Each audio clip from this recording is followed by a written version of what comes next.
Well, good evening. Welcome to the Monday, October 7, 2024 Sykesville Planning Commission meeting. Fairly long agenda tonight. First order of business is the approval of the August 5th, 2024 minutes, which was the last meeting. I assume everyone's had the chance to look at that. Any comments, changes, issues with that? No, in which case I move that we approve the August 5th, 2024 minutes. Do I have a seconder? Second. Seconded by Ken. All in favour? Aye. Aye. Unanimous. Moving on. Thank you.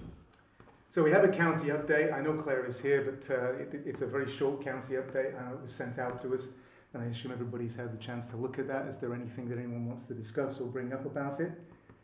With that being said, we'll just move on past that, and thank you, Claire, for that update.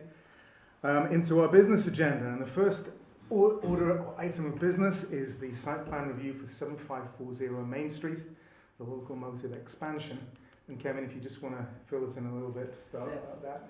So tonight we have an applicant who's presenting a site plan showing an expansion of the locomotive bar. It's located at 7540 Main Street.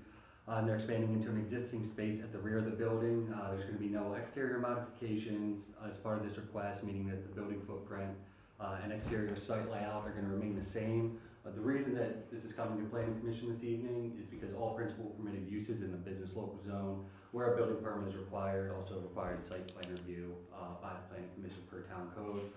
I put in this, the staff report all the authorities that Planning Commission has when reviewing site plans, but we can jump over that in the interest of time if everyone's okay with that.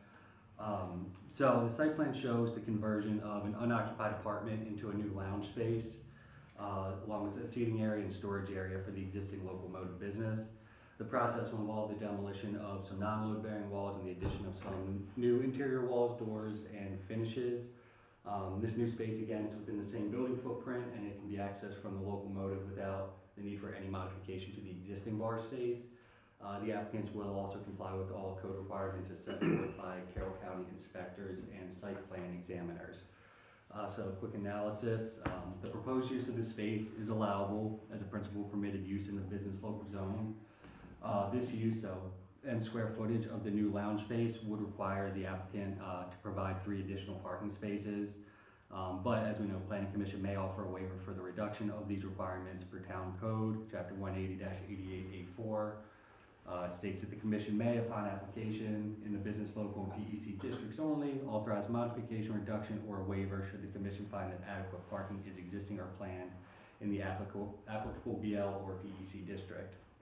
Another option is the Planning Commission can authorize the payment of a parking impact fee instead of this waiver if the applicants cannot provide the required parking per Town Code 180-88A11.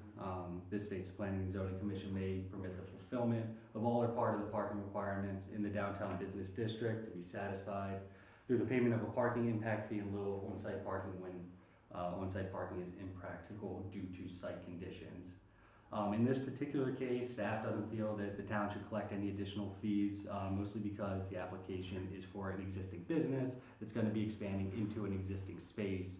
And staff feels that the numerous public lots and street parking in the downtown area provides adequate public parking and would recommend a waiver for the parking requirements for this particular application. So again, this site plan is being presented for commission approval, and with no changes being proposed to the footprint or the exterior of the building, along with the availability of the existing public parking, staff does recommend approval of the site plan, along with that waiver for the associated parking requirements.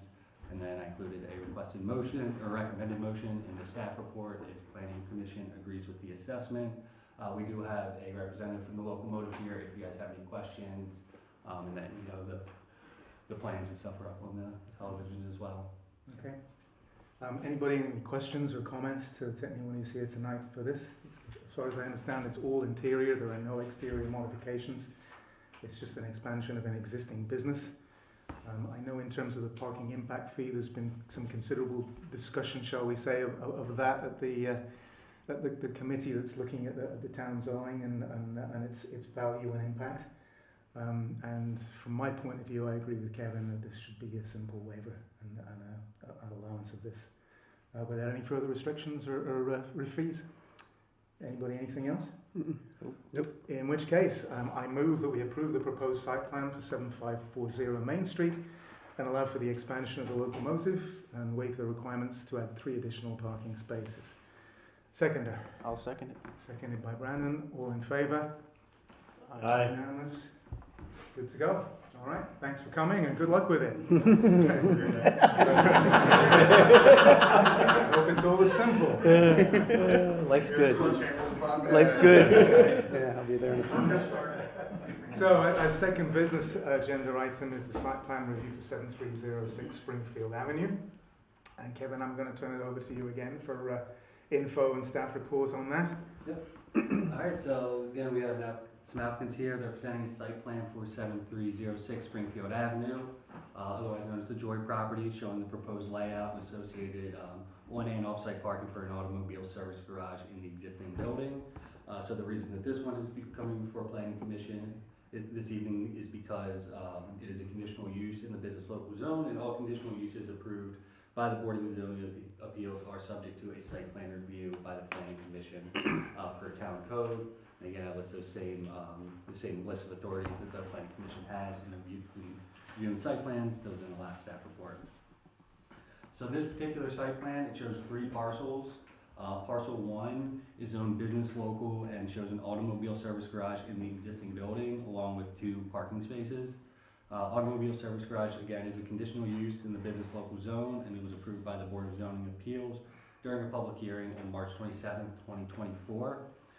There's an unnumbered parcel, which is part of the decommissioned Dinky Railroad line, which is in the rear of the structure. That is zoned R10,000 and is shown as having a screened area for storage and restricted parking, a screened dumpster pad, and 3 off-site parking spaces. And then the third parcel, parcel 4088, is also zoned R10,000 and shows 4 additional off-site parking spaces for the service garage business. Use of both this parcel and the railroad parcel for off-site parking were also approved by the Board of Zoning Appeals during that March 27, 2024 hearing. So looking at the building use and footprint, the proposed site plan does not indicate any changes to the existing footprint of the building on parcel 1. The structure has historically been utilized as an automobile service garage in the past and is currently designed to accommodate that use. So moving on to parking and access, town code requires that applicants provide 5 parking spaces based on use and square footage of the structure. The site plan provides a total of 9 parking spaces between the 3 parcels with 8 standard spaces and 1 ADA space. And then the staff reports here also include the full parking tabulation that was pulled off of the site plan that just shows how that the number was reached. So staff is comfortable with the location of all the off-site parking, which would be spaces 3 through 9. Access to these areas is shown as being 1, a commercial entrance off of Springfield Avenue for spaces 3 to 5, and that will be constructed as part of SHA's ongoing work on Springfield Avenue. And then spaces 6 through 9 will utilize the access alley off of Springfield Avenue. And I did confirm through some deed research that is a shared access alleyway amongst all the adjoining property owners there, so that's not privately owned by a single person. So shouldn't have any issues with the access. Staff did have a couple concerns though about parking spaces 1 and 2 on parcel 1.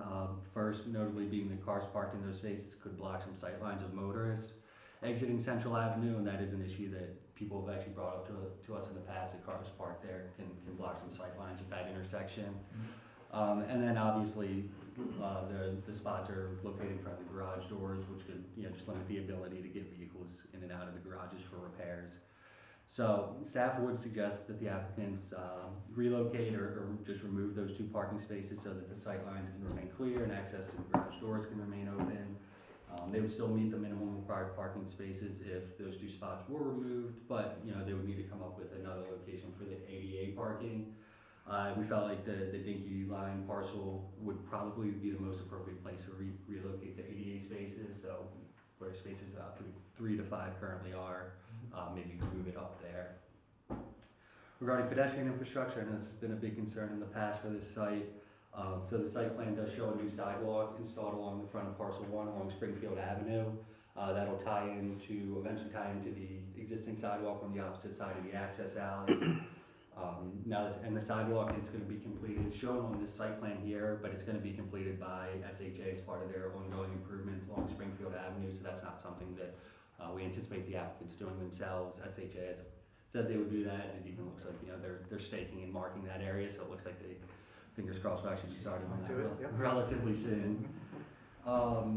Regarding screening, so the dumpster pad and then the outdoor storage area in the rear of the building both appear to be appropriately screened with a 6-foot privacy fence. Staff would encourage the applicant to install some additional privacy fencing between the parking space number 6 and the adjacent residential property in order to provide some screening for the newly established commercial area from that residential property as well. And then quickly, we did send the site plan off to our consultant engineers at KCI for some feedback. They didn't have a ton of feedback in this particular case, but they did make some comments about potential issues with working within the state's right-of-way, some stormwater management considerations, and parking in residentially zoned areas. But none of these comments required any additional action, simply because the work within the state's right-of-way is being done by SHA. All the paving and other site work is should fall under the minimum square footage required to trigger any stormwater reviews. And then the BZA has already approved all the off-site parking locations, including those in the residentially zoned areas. So with all that being said, the site plan's being presented for planning commission review and approval. Considering all the limitations of the parcel, staff does feel that the plan and proposed site layout is acceptable, with the conditions that parking spaces 1 and 2 be removed and the ADA space relocated to another area, and some additional screening be installed on parcel 4088 to screen the new parking area from the adjacent residential property there. And once again, I included the suggested motion, if planning commission agrees with that, and we have representatives from the application here for if you guys have any questions. Thank you, Kevin. Any questions from members? Comments? Issues? By all means. Good evening, Hello. Kelly Schaefer Miller, 73 East Main Street, Westminster, Maryland, 21157. You're all fairly well acquainted with me by this point, given the trajectory of this process. So you're here tonight. We're excited to be here tonight. I just wanted to briefly note for you that the gray area that you see on here is the SHA's planned sidewalk work, and then also the additional improved pedestrian crossing. That is all part of the SHA plan. So that is being accommodated by SHA. As nothing has changed since we've appeared before you and explained all of the details of this use, so I won't go into any of those, but I will just remind you all that this is going to result in a big facade upgrade. We're not changing the building itself, the footprint of the building, but we are going to make it pretty. That's the goal here. Briefly, in terms of the ADA parking comment and those 2 parking spaces, as Kevin mentioned, we can certainly accommodate those elsewhere. That being said, we did take a look at the site distance issue, and I'm going to pass around some photos for you all. The reason I'll put forward that I think those spaces make sense where they are is twofold. Number one, ADA prefers to be as close to the building as possible. So that's an existing paved area that is as close as possible to the building. Mr. Don Lemmerman, who's here with us of RTF, did take a look at the site distance because that had been brought up by some of the citizens throughout this process. So we wanted to confirm that there were no actual site distance problems as a result of having those spaces there. There is no site distance problems with the spaces where they are there. How site distance can become an issue is if people don't use those spaces. So more from a common sense perspective, I think if we don't line those, it's more likely that customers are just going to pull up there and not realize where they should be. But if we line them, then people will be encouraged to be in the correct area where it will not impact site distance and also won't block what they see as an ADA space right there, because if they pull up, then they'll be blocking that. We, from a business perspective, can handle that garage door, that bay door being there, so we're not concerned that that's going to interrupt or cause an issue with the flow of business. So I'll just put forward tonight that we can relocate those if you really feel strongly about that, but we think from a site usability perspective, it really makes sense to keep those where they are that will not interfere with site distance, and I thought those photographs were impactful So with that, we have no objection to adding that additional screening that Kevin noted in his staff report. If you have any questions about the parking or other operation of the site, we're here and happy to answer them. But with that, that's really all I had. Thank you. Thank you. Thanks very much. Any comments in relation to the presentation that we just saw in terms of the parking? I don't know which number of parking spot it is, but it looks like one of the parking spots, 3 through 5, is blocked by the sidewalk. That's lower. The state highway's on a low spot. The gray in the picture is actually, what that denotes is how far over state highway it's gonna pave. Okay. The speckly piece further over is the actual sidewalk okay. itself. Alright. I asked the same question when I saw it, I said, that looks really close to everything, but that's what they're showing there. And there's still enough room in those 3 spots to be able to put in an ADA spot there if the decision was made to get rid of the 2 in front of the building? What we would end up doing would be basically redrawing it, but 3-4 would become ADA and Right. the Yeah, accompanying that's what I thought. ramp access. Yeah. So we would end up losing, we would delete 4 spots and replace 4 with 1. Right. So we'd still be well above the 5 minimum. But like Kelly said, historically, people will pull in, and where the sidewalk terminates down at Central Avenue, people are gonna be turning in there. And what they will do every single time is they're gonna pull up right along the sidewalk and parallel park there. The gas pumps used to be farther out than where the handicap ramp access is. And if you were on the far side of the gas pump, you were touching the white line of the road.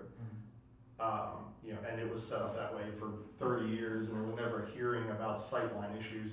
People pull up to the gas pump for a few minutes and then they move. It's not a permanent spot. With where the spots are now, and that's my wife's Yukon, it's a school bus. And the one picture that's missing is I left enough room in front of that truck to be able to pull a wheelchair, no problem, in between the building and the truck. So with that truck parked there, and it's even lifted, I mean, it can't get any bigger than that.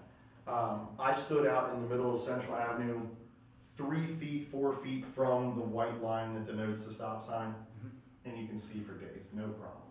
So, and as Kelly pointed out, if that's marked and lined and a big handicap sign's there, and there can be a handicap, there's a piece of wall right next to that door, perfect spot for the handicap access parking, kind of like the one out here that has the arrow pointing to the ramp. If that's lined, people aren't gonna pull up and block that spot. Park along the sidewalk, park out near the end of the road. So I think it kind of helps alleviate the sightline problem, if anything. Yeah, one of the major issues was in the past that that the cars were just Park willy-nilly, wherever they feel So like. in a Sure. sense, I do take the point that if there's a designated parking spot, it may well do exactly what you say it's going to do. Any comments from staff or the rest of the planning commission on that issue? I agree. Yeah. Yeah, I agree. I agree with you. I think that like having the spots is gonna actually, and especially having that the handicap spot, the one closest to that edge of the sight line, will keep people from And pulling into that one spot. final comment, with the nature of a business like this, people come and they drop their vehicle off. Right. Once it's been dropped off to Josh, they're not gonna need the wheelchair access to the front of the building. That car may be relocated back around to one of the existing spots. So those are a short-term use spot on top of that. No, that makes sense. Yes. One of the things that I thought about was that it's just going to block the bay, but if the business feels that that's an appropriate thing that they can deal with, and it really isn't any hindrance to the public at all. Yeah, You know, 100%. yeah. Okay, good. Anything further? Anything about the fencing or any of that stuff? I mean, you're gonna put up fencing right where the DNK is, right behind your place. It's all indicated out there, and screening that in Mhm. along with making it cleaner looking also eliminates the problem of the foot traffic. Mhm. They're gonna have a nice new sidewalk and crosswalks that are marked out clear, Mhm. but kids are still gonna be kids. And if they wanna go wandering behind the shop, Mhm. they're not gonna be able to do that anymore with the Yeah. fencing. So I think that really helps alleviate that problem also. Very good. I like that. Anything else? No? Good. Then I'm going to slightly modify this motion and move ahead with it. So that I move we approve the proposed site plan for 7306 Springfield Avenue, conditional on additional screening being installed for the new parking area on parcel 4088, Do I have a seconder for that motion? Second, please. And seconds it. All in favour? Aye. Good, unanimous, and good luck with it, guys. Thank you. Yeah. Thank you Yeah. very much. Appreciate your time tonight. Sure, great, thanks for coming. Yeah, you're here? Thanks. Thank you all very much. Thank you.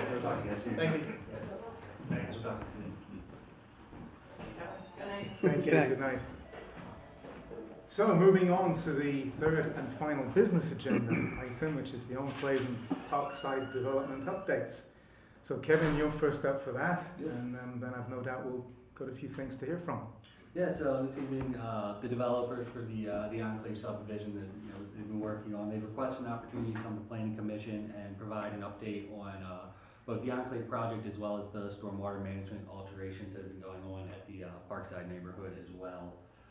So just quick review of this, we've talked about it a little bit, but at Parkside, following the completion of that neighborhood, at some point it was discovered that the stormwater management facilities were not built to the required standards and were lacking in the amount of the stormwater volume in which they could capture. Since then, the developers have been working with the county stormwater engineers to retrofit those existing facilities in order to maximize the volume that they can handle without altering the existing footprints of those facilities. So the developers will provide some details regarding those facility alterations in the Parkside neighborhood, and then also how that is going to impact or relate to the Enclave project as well. And then a quick review of the Enclaves. As we know, it's located in the PEC zone, which has a 3-step approval process of concept, preliminary, and final approvals.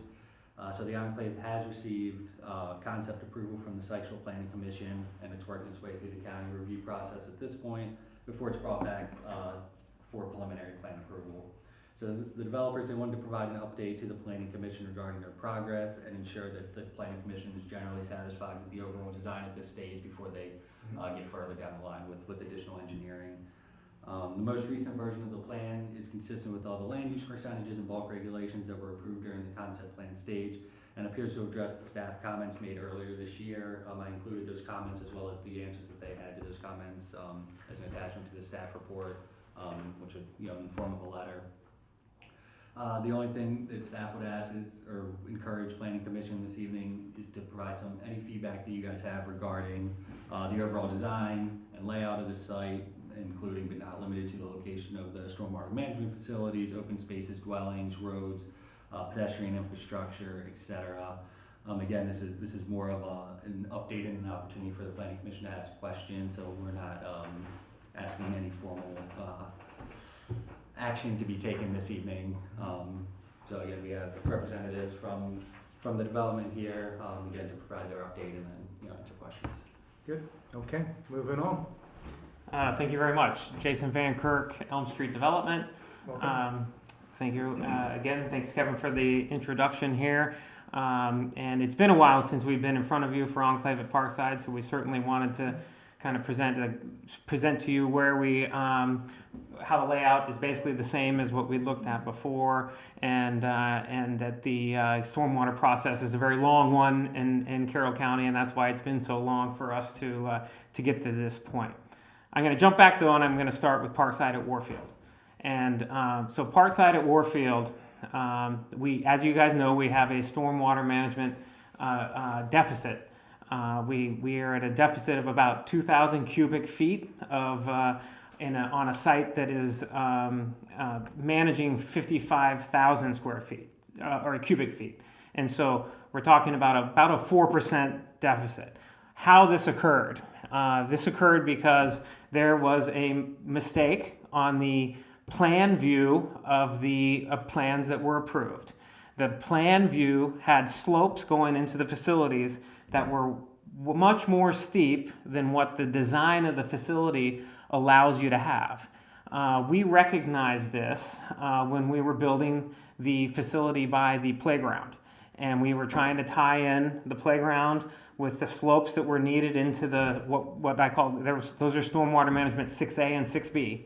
And as we put the slopes onto them, the whole thing wasn't tying together correctly in the field.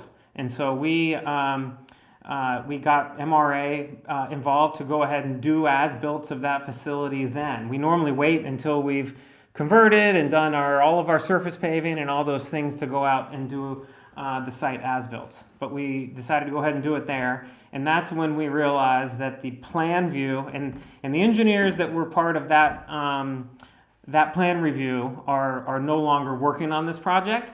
That while this is still an MRA team, it is a different office of MRA, and they've taken over all the work for us at Parkside and at Enclave at Parkside as well. And so what we found out as we did that surveying was that those slopes, which were, as you recall, they were pea gravel slopes that are a 4-to-1 slope, that when you graded those out, it was much flatter than what the plan view, which was too steep.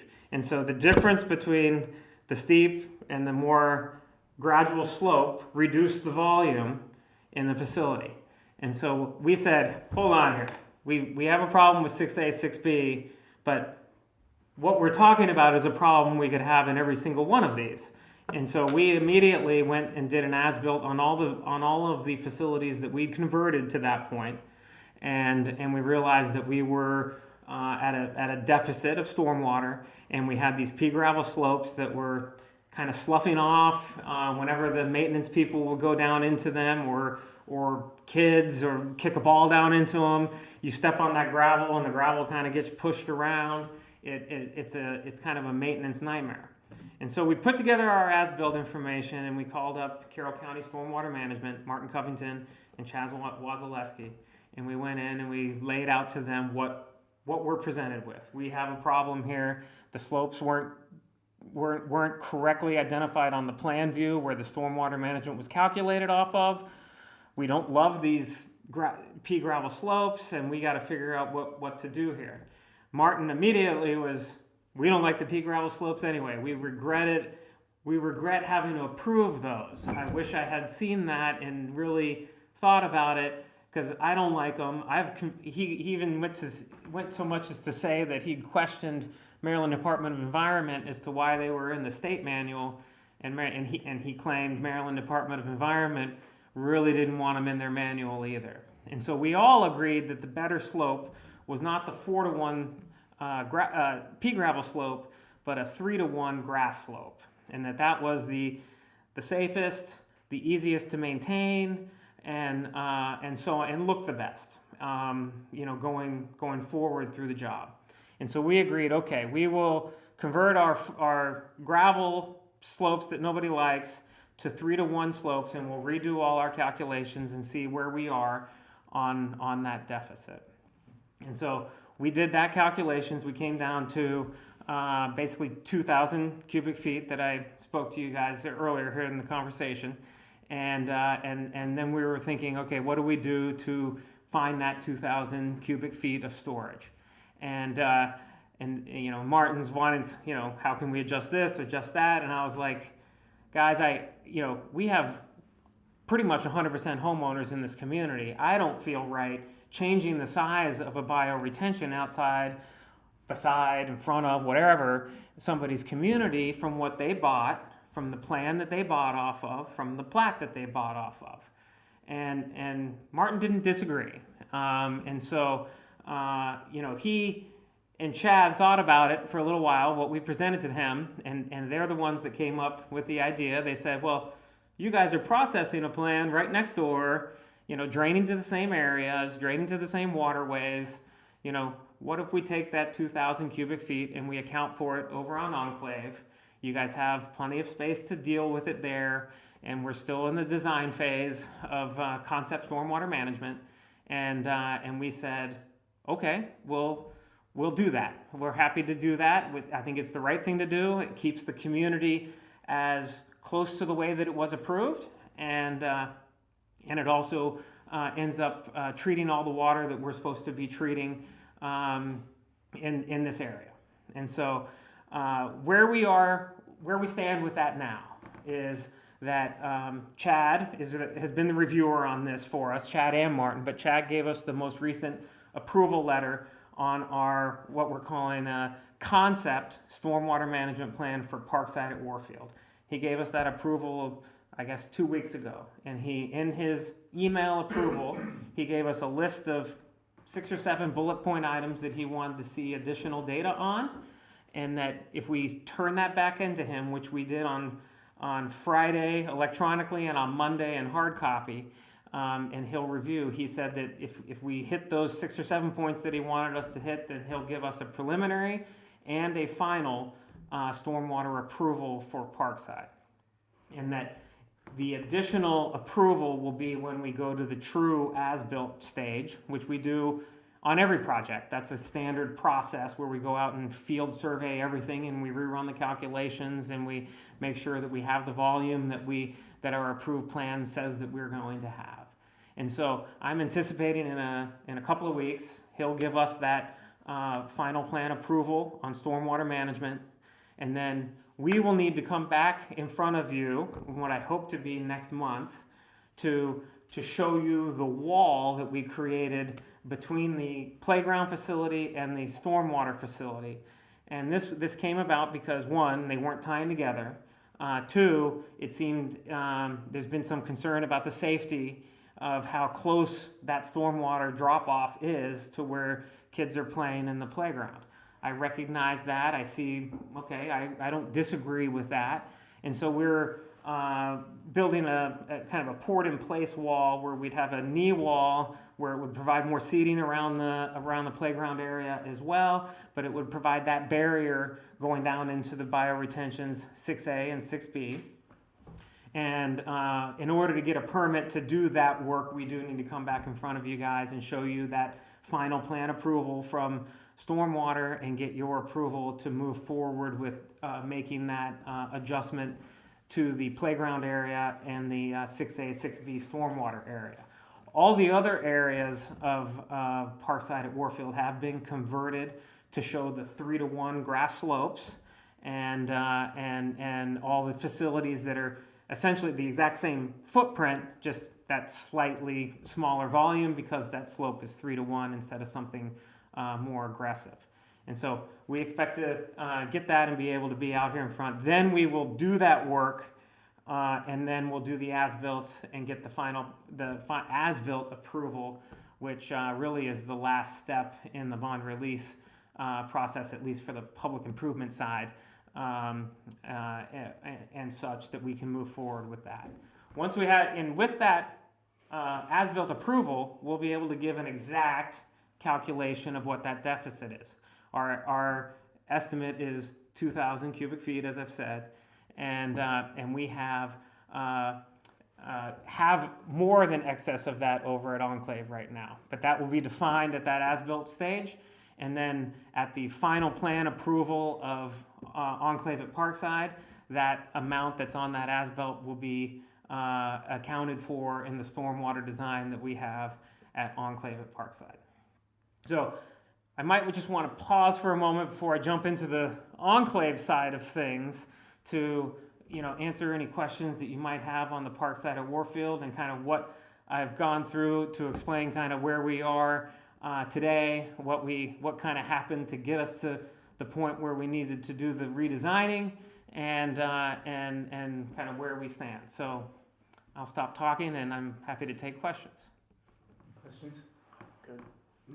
So I have a couple questions. Absolutely. Sure. So what is the net impact on the residents of Parkside at Warfield right now in terms of not meeting the stormwater management? Are they going to see pooling of water, flooding areas? Are they going to see any sediment erosion happening? Like what's happening now that would be impacting them for just that property? I understand that, at some point in the future, maybe it's 4 months, 6 months, a year or something that will rectify it, but what's happening now? So really what all the facilities are in their exact same footprint and they're functioning as designed. And these facilities, pool water to a certain level, kind of a one foot freeboard is what the definition, stormwater definition is. But then once you get above that amount, it goes out a spillway and goes out the pipe. So there really should be no effect whatsoever on a 4% deficit because it would just send a tiny bit more water out the spillway in a rain event that maximizes those facilities.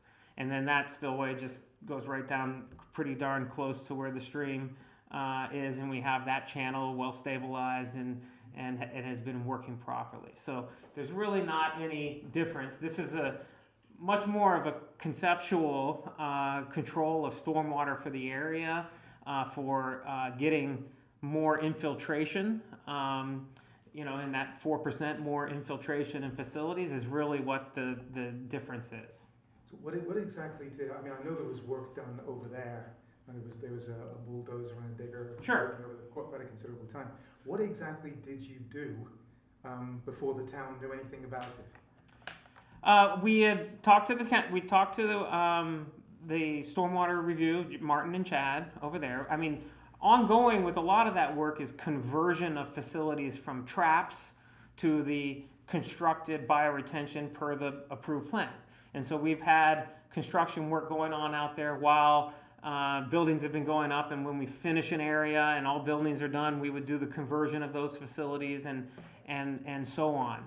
And so really, once we had a problem, we didn't really do much work at all other than we have, and I believe you guys knew about it at the time anyway, but we, Martin and Chad had such distaste for those 4-to-1 gravel slopes that we, got to a point where they understood what our deficit was, and they approved us to do the conversion of the gravel slopes to the grass slopes.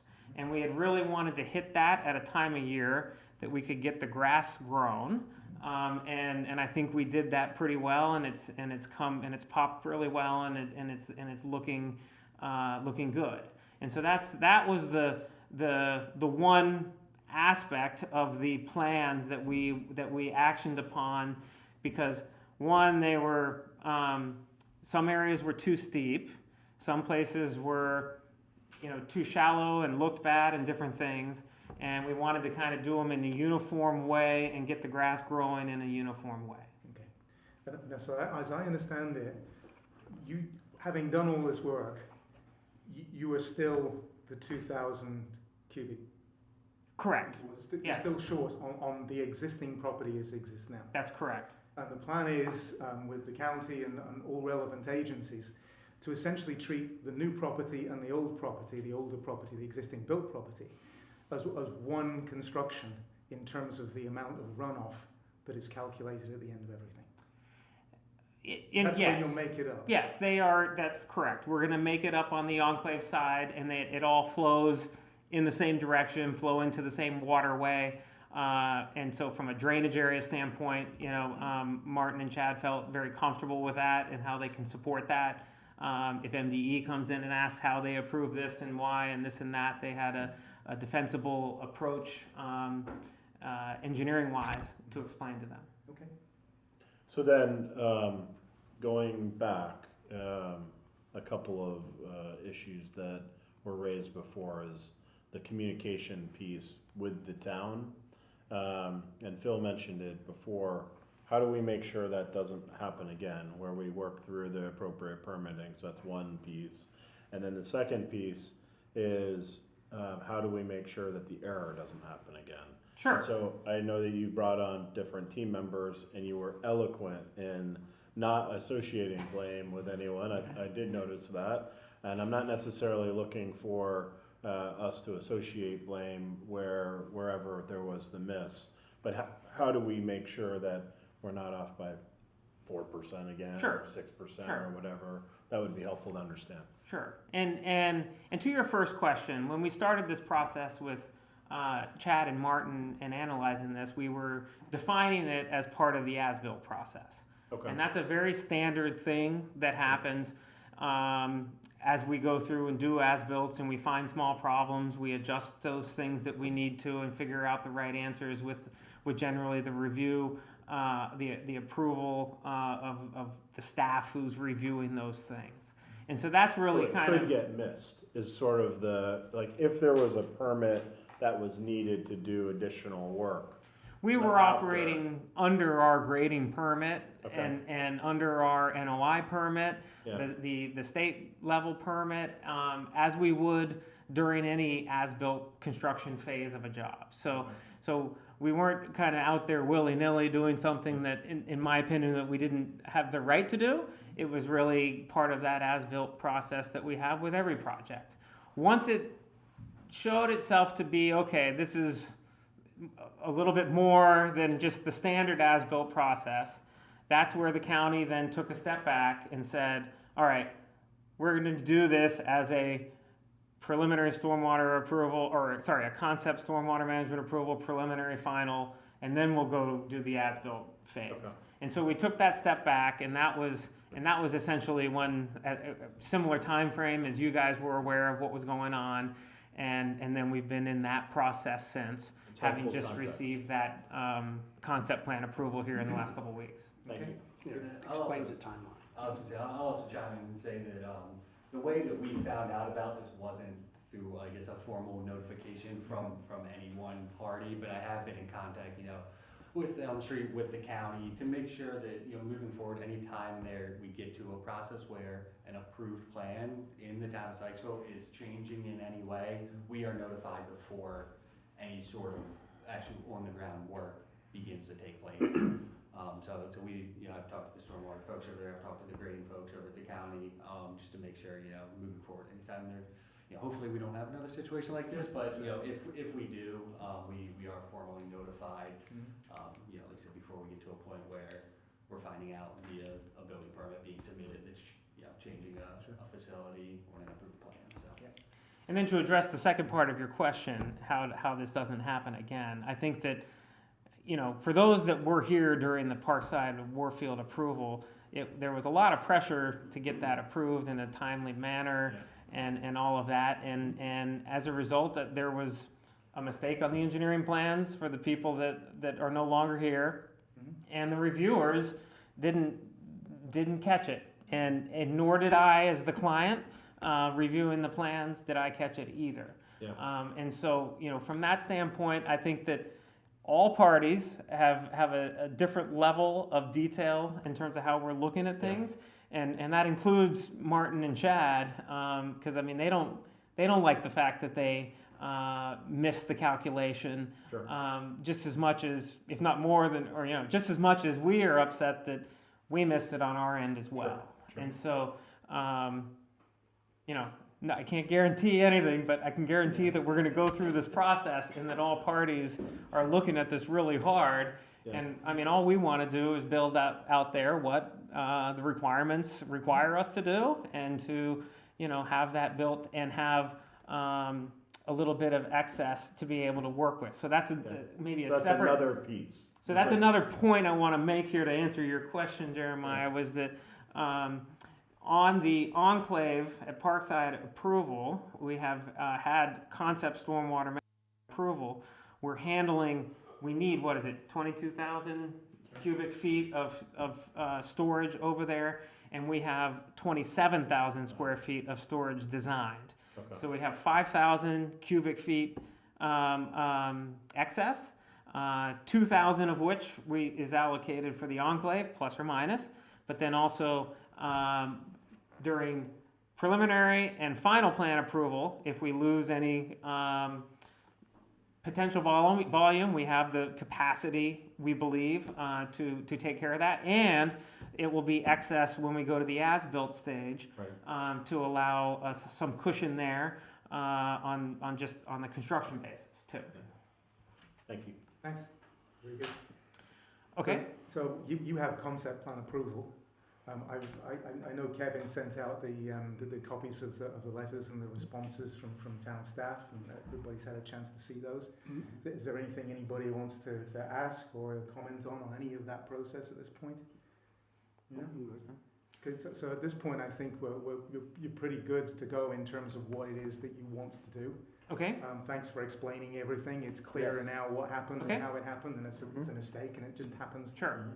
to be that way. It looks like everything is going to work out in terms of the numbers for the whole property.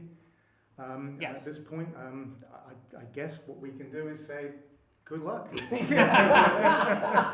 like to add a couple points on the enclave side. It is a very rigorous concept stormwater management approval, and it dovetails with what you guys really call the preliminary plan. And we've gotten that concept stormwater management approval. It does soil borings. It sizes all the facilities. It analyzes all the drainage areas. And we did a lot of moving around, back and forth conversations, in-person meetings with Martin and Chad to get to where they were happy with this design. The one thing that I remember from our meeting beforehand was that you guys had requested for us to try to keep the square, the green area in the middle clear of any stormwater management. And that was a little bit of a fight with Chad and Martin. They very much wanted to put a facility there because what falls on the roadway right next to there, they want to put in the ground right there. We expressed to them that that was really something that you guys as a jurisdiction wanted to avoid, and they worked with us to see how we could adjust those drainage areas and make the stormwater work to where we didn't have to put something there. And so that was I think that took maybe another extra review in there than what we had expected, and why we're here. I think something like a year and a half later with that concept stormwater approval. The preliminary stormwater approval does get much more into the details of the facilities, but the concept has defined them as to where they are, proper soils, proper drainage areas, all of that. And so Has anything substantively changed in terms of the plan? Not at all. No. Really, the small changes that you would see from what we presented a year and a half ago are really just the layout of the bioretention facilities. Okay. And those have been moved around a little bit. We played around with a bigger pond at the bottom of the hill. There was lots of back and forth and designs with Martin and Chad to get to this point. But the road layout, the building sizes, locations, parking, all those things have basically stayed the exact same as what we've shown you before. And then one of the other desirable pieces of the property is sort of that flat open space. Is that pretty much, I mean, I see it there on the plan, but is it still pretty much the same as what you were intending? Or? Yeah, I mean, that is the non-residential section of the property for determination in the future as to what makes fiscal sense to be placed there. Yeah. And we've tried to grade it out to where it's a usable area for construction of something, and tried to account for everything otherwise in the site plan so that any future development here, isn't, redoing or redesigning things that we've already done. Yeah.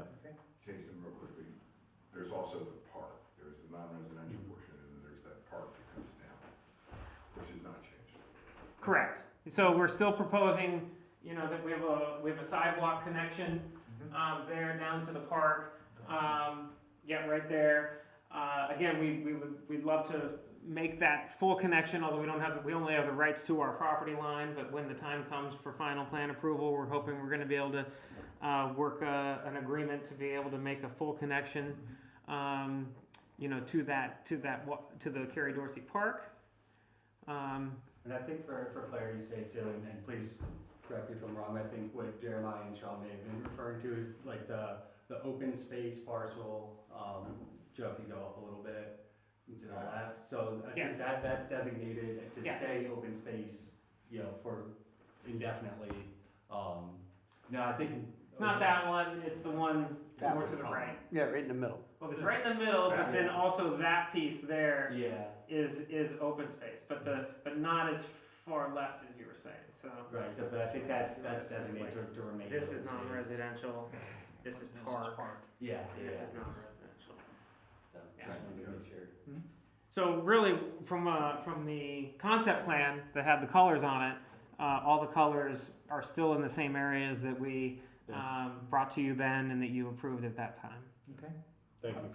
Quick question about your projected possible timeline about all of this. I know winter's coming. Yeah, so there's not much left on the most of staff to give preliminary plan approval except for stormwater. And the preliminary stormwater management plan is such that's completed to be able to then ask for the preliminary plan approval, allowing us to go to final plans. So we're looking at sometime in spring. Springtime, I would expect. I mean, Chad and Martin will tell you the concept is hardest, and they make it hard so that preliminary can be easy. So, hey, maybe we'll be here in 3 or 4 months. But I wouldn't have thought it would have taken us this long to get to concept plan approval. So, it's at best the best guess.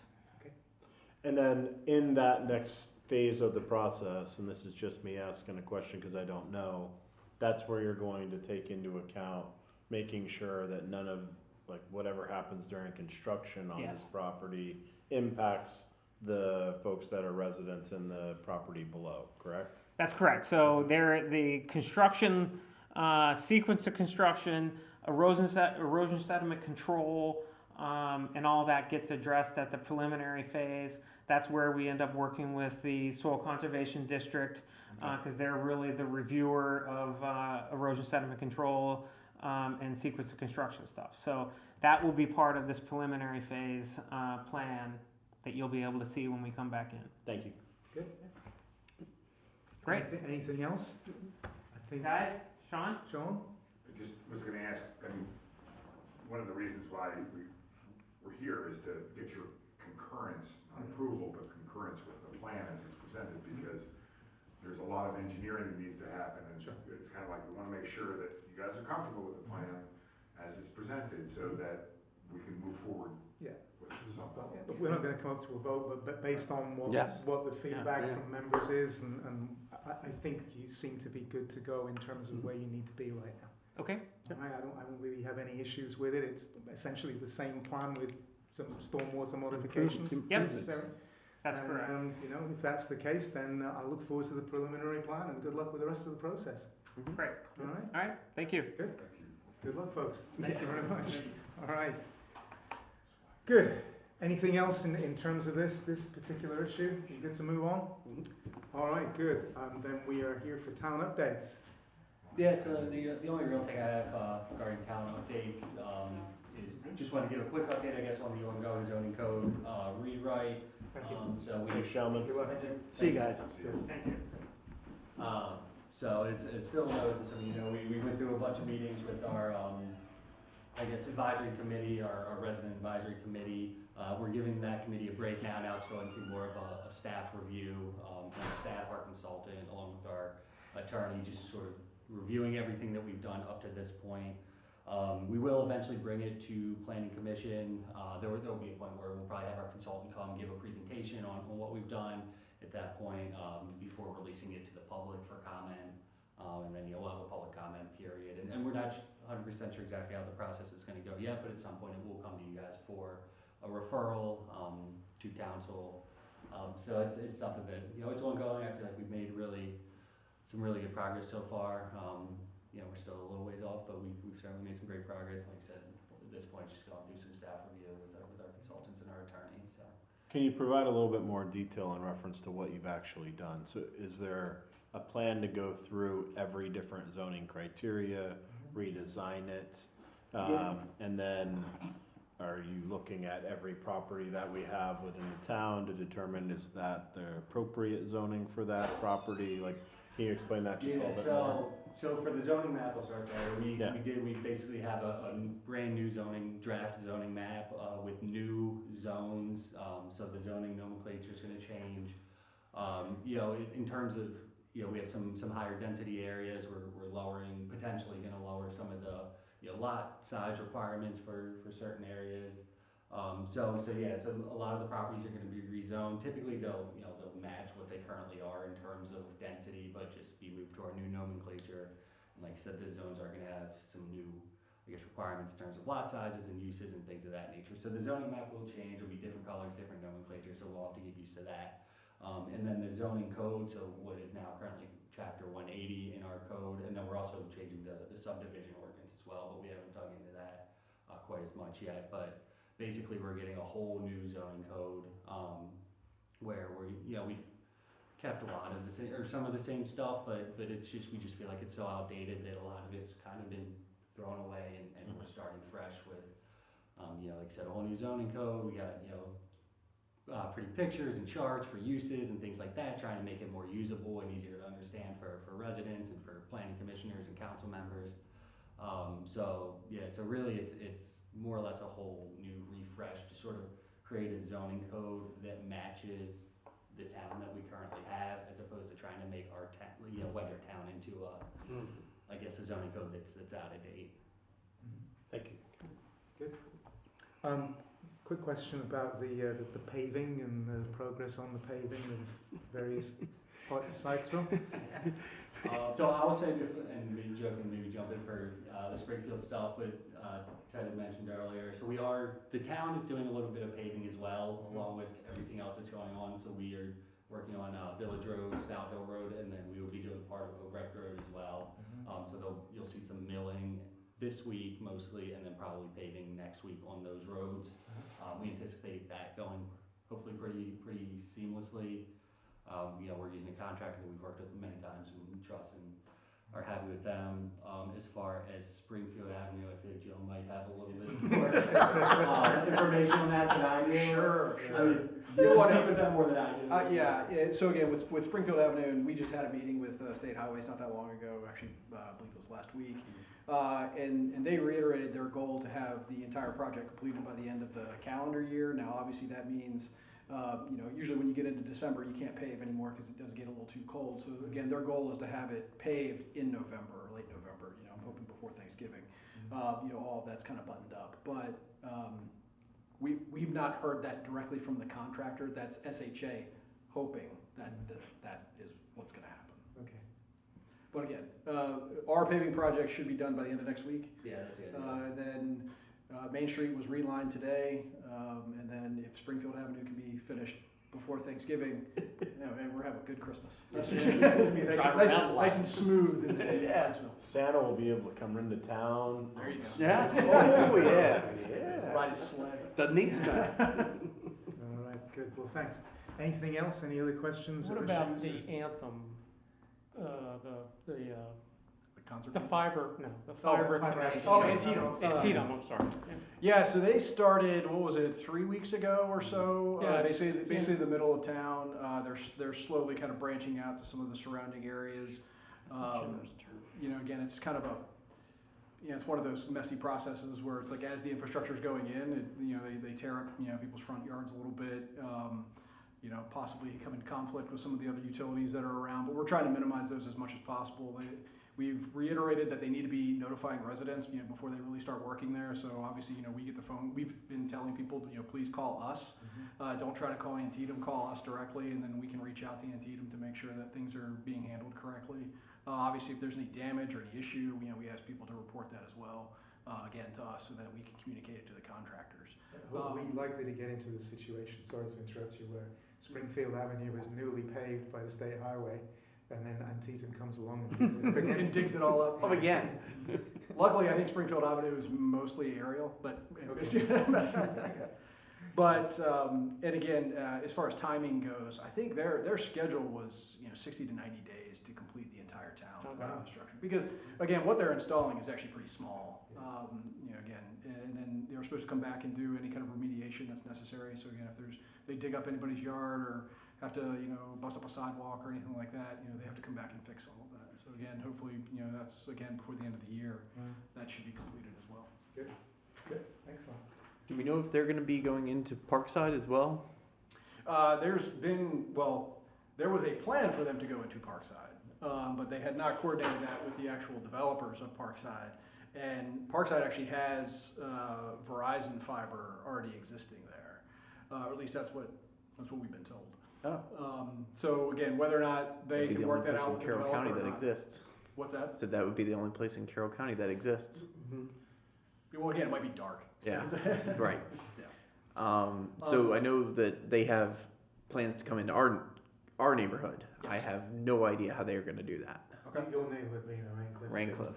The plans that they have proposed are on our website. Are they? Yeah, Okay, well, yeah, cool. I mean, they're there and available. We'll make sure we can send them to you. Yeah, if you don't mind, I would like to as see what well, so they're. that you can forward them to the rest of the community. I've tried to contact them. That doesn't go well.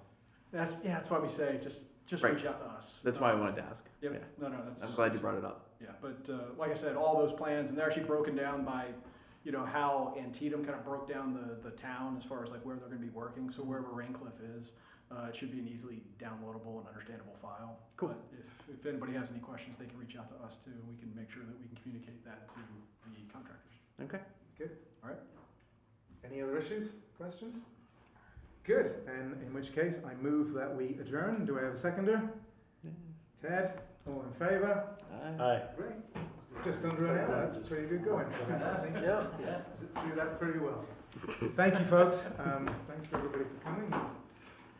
See you next month. Maybe. Yep. Yeah. Well, it sounds like they're on top of it. Yeah. Can I see the pictures?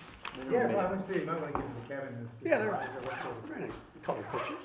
So are you going to have the? Yeah, that was the problem. Was people were parking this way. Yeah, they would just.